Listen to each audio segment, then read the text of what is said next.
Hello, this is Jerry Zremski from the Buffalo News Washington Bureau.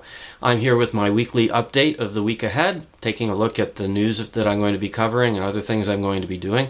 And I have to tell you, this week will be very, very busy. I'm recording this on Sunday afternoon because tomorrow I'm just going to be too busy. I'm going to be at the White House all day. I'm going to be doing what's called pool duty. Pool duty is what a very small handful of reporters and photographers and videographers get to do every day, and that is be with the president at all of his public events. I'll be writing up short summaries of what the president's doing and feeding it to the rest of the press corps.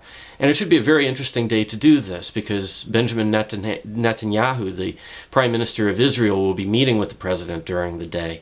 So I don't know how long the day is going to last or exactly what the news is going to be, but it'll be a fascinating and very busy day tomorrow. I've only done pool duty once before, and it's really run-and-gun reporting where you just see what's happening, you write it up really quickly, and you send it off to your colleagues. I'm doing this, by the way, as part of the Regional Reporters Association. That's a group of about 200 reporters who do what I do, cover Washington from a local standpoint. Regional Reporters Association has pool duty once a month, and that means I get to do it about once every year and a half. So tomorrow's my big day. Beyond that, Tuesday should be equally busy for a very different reason. Tuesday, the Pentagon is going to be announcing the personnel cuts that result from its recent announcement about cutting the military. As you may well know from reading my stories, the 107th Air National Guard unit at Niagara Falls is left without a mission under the Pentagon plan that was announced previously. What we'll find out Tuesday, quite possibly, is what the 107th's future really is going to be. Is the unit going to be deactivated? Are jobs going to be lost? Will there be a new mission? Will there be a possibility of a new mission in the future? All of those questions, I believe, will be answered on Tuesday, and so that means a very, very important story for me to do Tuesday, probably both for the web and for the morning paper.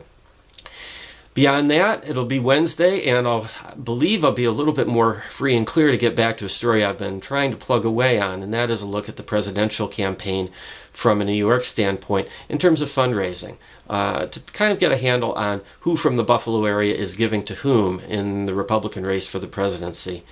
We'll also have a clearer idea, I think, as of Wednesday, how central the New York primary is going to be to the fight for the Republican nomination.